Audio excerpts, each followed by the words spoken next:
রোশনি কই দেখি কি হচ্ছে। কবির কবির দেখো না ওর আবার। জ্যোতি শোনো, অ্যাম্বুলেন্স ডাকছি, তুমি গিয়ে রিপোর্টটা নিয়ে এসো তাড়াতাড়ি। দিদি আপনি ওকে দেখুন, আমি রিপোর্টস গুলো নিয়ে আসি। রোশনি আমি আসছি। কিন্তু হঠাৎ করে ওর হলোটা কি? কিছু না, ওই কিছুদিন ধরে ওর শরীরটা খুব খারাপ। রোশনি ঘন ঘন অসুস্থ হচ্ছে। মেয়র সাহেব আপনি কিছু করছেন না কেন? আপনার ওই ডাক্তার বন্ধু রয়কে ফোন করুন না। না না, তার কোনো প্রয়োজন নেই। আমরা অলরেডি একটা ডক্টরের সাথে কথা বলেছি। কবির, ডক্টর রয় অনেক বড় ডাক্তার। কাকিমা প্লিজ, আমি তোমাকে বললাম না আমরা একটা ডক্টরকে দেখাচ্ছি, আর ওই ডক্টরের রোশনির সব হিস্ট্রি জানা আছে। ওটাই বেটার হবে, প্লিজ। থ্যাঙ্কস। নাকি তুই আমাদের রোশনির কেস হিস্ট্রি বলতেই চাইছিস না?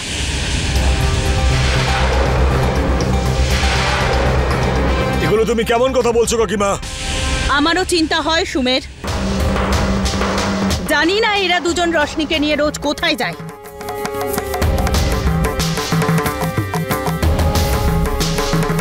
আমার তো মনে হচ্ছে ওরা আমাদের কাছে কিছু লুকোচ্ছে। কবির, রোশনি। বাবা কবির, আমারও মনে হচ্ছে তুমি কিছু একটা লুকোচ্ছ। আমারও সন্দেহ হচ্ছে। প্লিজ তুমি আমাকে বলো, আমি কিছু সাহায্য করতে পারি।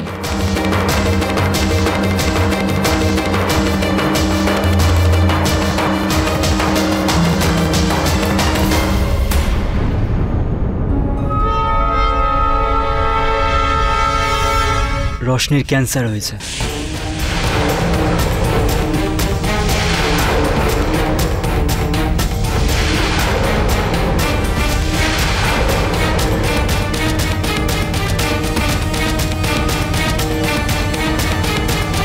ক্যান্সার?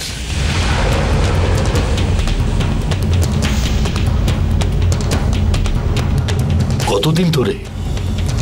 আর তোমরা আমাকে বলবার দরকার মনে করোনি? আর বৌমা তুমি? এ তো আমাদের নিজের মনে করেই না। আর কবিরও আমাদের কাছে মিথ্যে কথা বলছে। কাকিমা এরকম কোনো ব্যাপার না, আমার মনে হয়েছিল সঠিক সময় আমি আপনাদের বলে দেব। সঠিক সময়?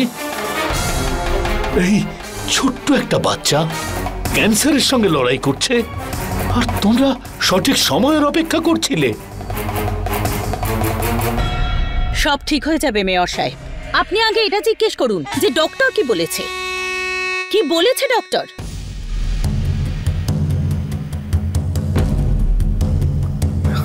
অ্যাম্বুলেন্স এসে গেছে, চলো। আরে আয়, চলো জ্যোতি।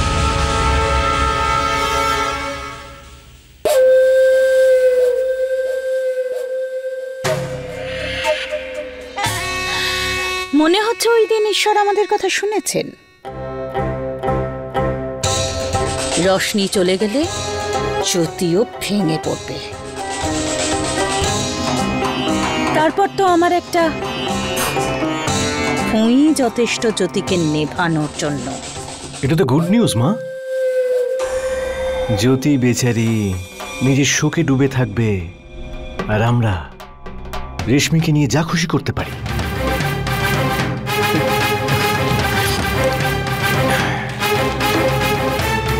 হ্যাপি দীপাবলি মা। শুভ দীপাবলি বিক্রম।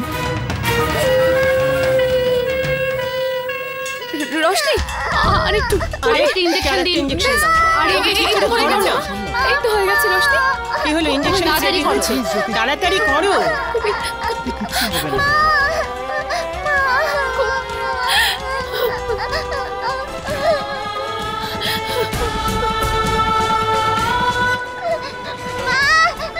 জ্যোতি,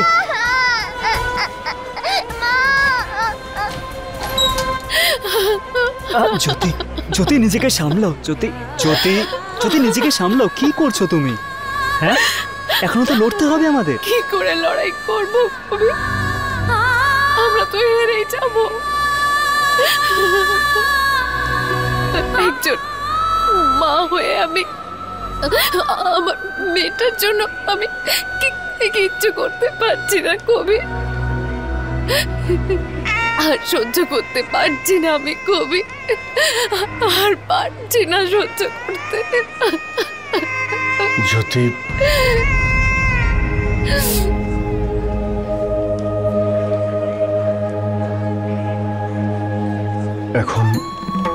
এখন তুমি রোশনির এই অবস্থা দেখতে পাচ্ছ না, কিন্তু এরপর যখন ওর শরীর আরো খারাপ হয়ে যাবে তুমি নিজেকে কি করে সামলাবে?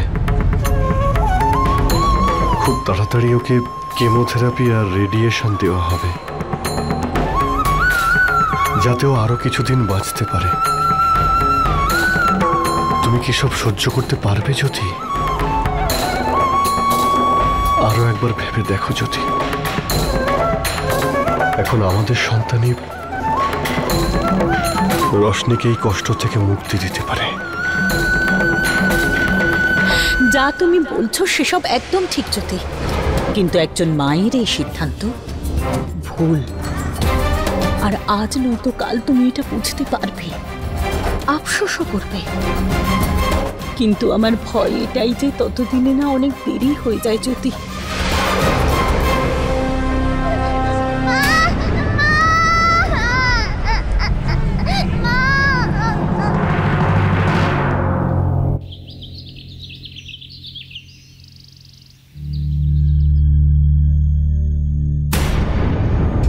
I love you.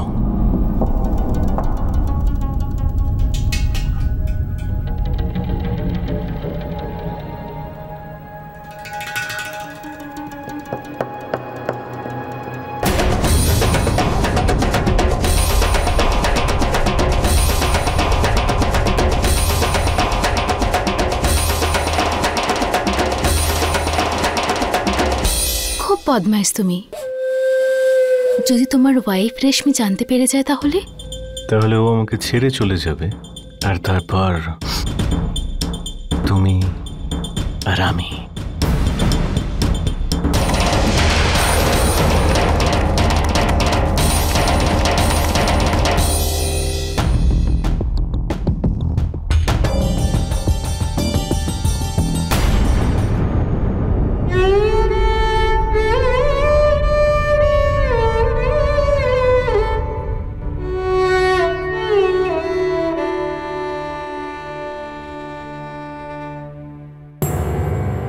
আরে দিদি, এসো না, বসো।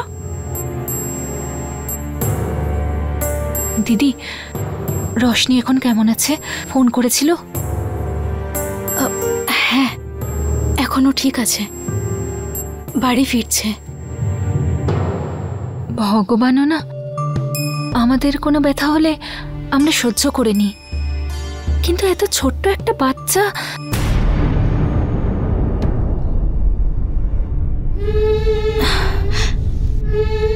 কষ্টটা কেউই সহ্য করতে পারে না রেশমি।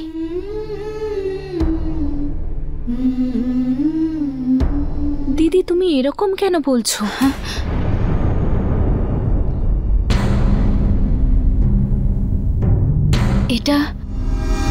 এটা তুই বিক্রমের জন্য বানাচ্ছিস, তাই না?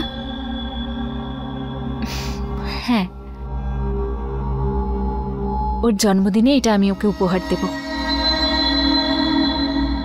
জানো দিদি, এরকমই একটা নাম লেখা মাফলার আমি ওকে বিয়ের আগে বানিয়ে দিয়েছিলাম। ওর খুব ভালো লেগেছিল। প্রত্যেক দিন গলায় জড়িয়ে কলেজে আসতো।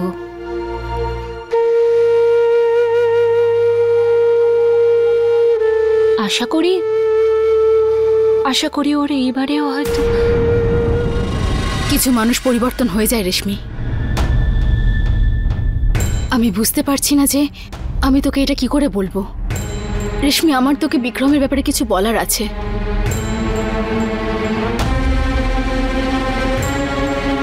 কি ব্যাপার দিদি?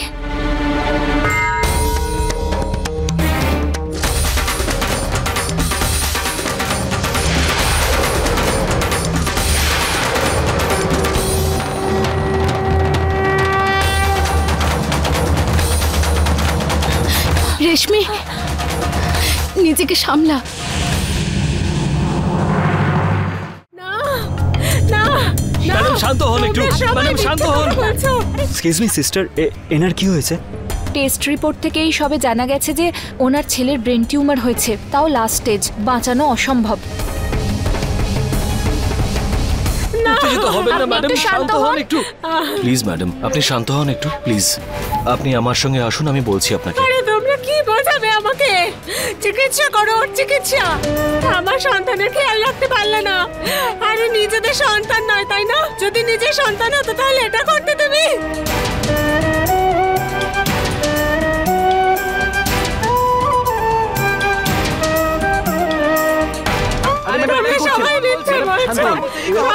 আরে এক মিনিট আমার কথাটা শুনুন। আরে আপনি শুনুন, আমি বলছি আপনি শুনুন। আসুন আসুন আসুন, আমি বলছি আপনি বসুন, এখানে বসুন, বসুন, শুনুন। শান্ত হন আপনি। কুমার বাবু, কুমার বাবু, আপনি তো সবাইকে সাহায্য করেন। আপনি আমার ছেলেটাকে বাঁচান কুমার সাহেব। আমার একটাই সন্তান,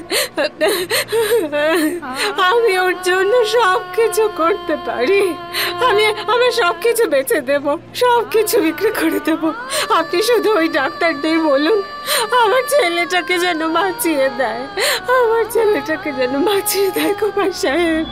দিদি আমার কথাটা শুনুন।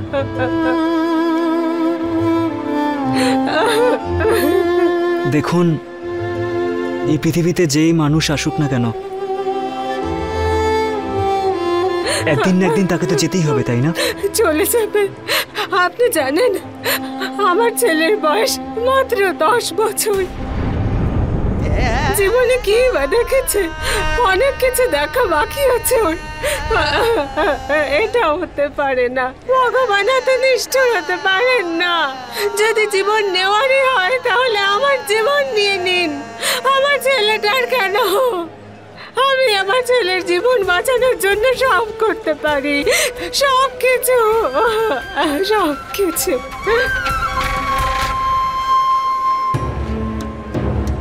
কবির, আমি ছোট মাকে ইনফর্ম করছি, কিন্তু ছোট মাকে ফোনে পাচ্ছি না। হয়তো এখানে নেটওয়ার্কের সমস্যা আছে। আমি একটু ফোন করে আসছি। হ্যাঁ,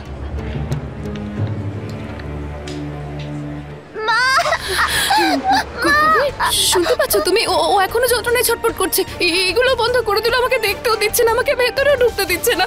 না কবির, আমি আর সহ্য করতে পারছি না। রোশনির এত কষ্ট আমি আর দেখতে পাচ্ছি না কবির, আর পারছি না। আমি তোমার সাথে আছি, রোশনির সাথে আছি, কিন্তু এরপরেও আমরা এই কষ্টটা ভোলাতে পারবো না। এই সময় এই পরিস্থিতিটাকেই আমাদের মেনে নিতে হবে। যদি এই মুহূর্ত যেটা তুমি নিজে চেয়েছো,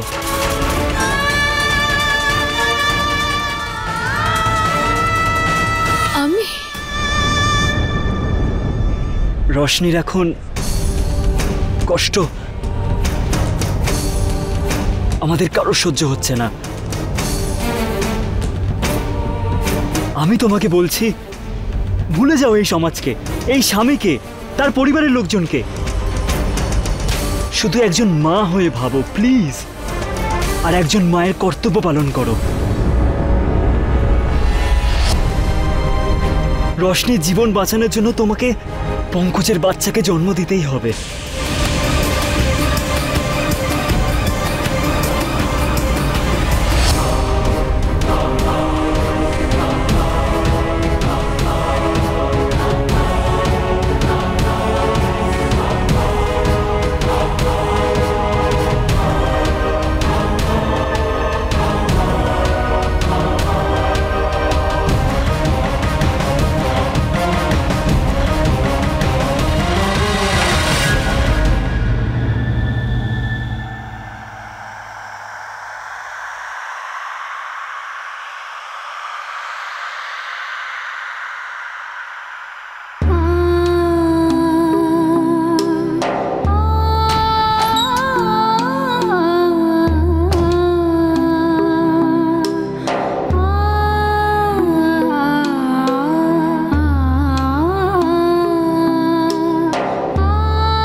ক্লান্ত হয়ে গেছি আমি।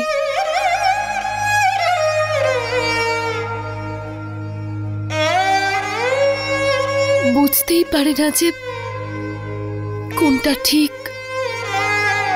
আর কোনটা বেঠিক।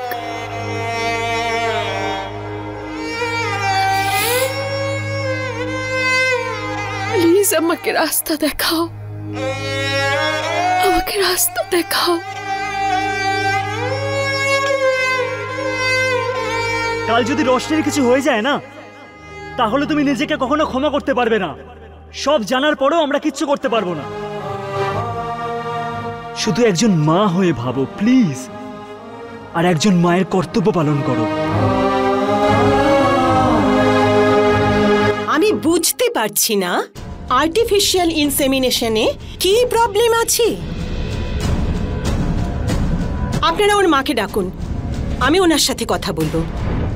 দেখুন ডক্টর, আমি তো আপনাকে বললাম ও কোনোভাবে। দেখুন, কেমোথেরাপি, রেডিয়েশন, এই সমস্ত ট্রিটমেন্টে আমরা ওই বাচ্চার প্রাণ খুব বেশি হলে 2 বছর বাঁচাতে পারি।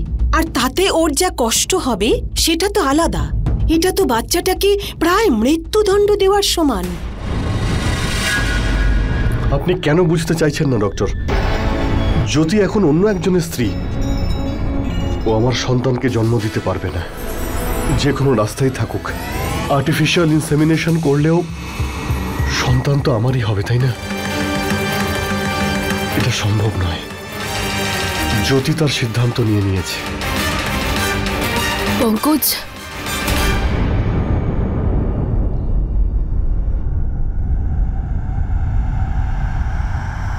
একজন মায়ের সিদ্ধান্ত এখনো বাকি আছে।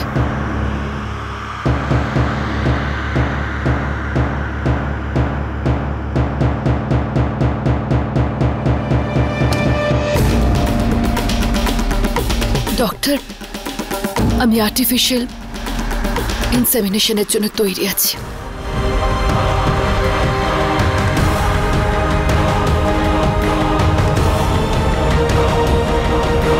আমি পঙ্কজের সন্তান আমার গর্ভে ধারণ করব,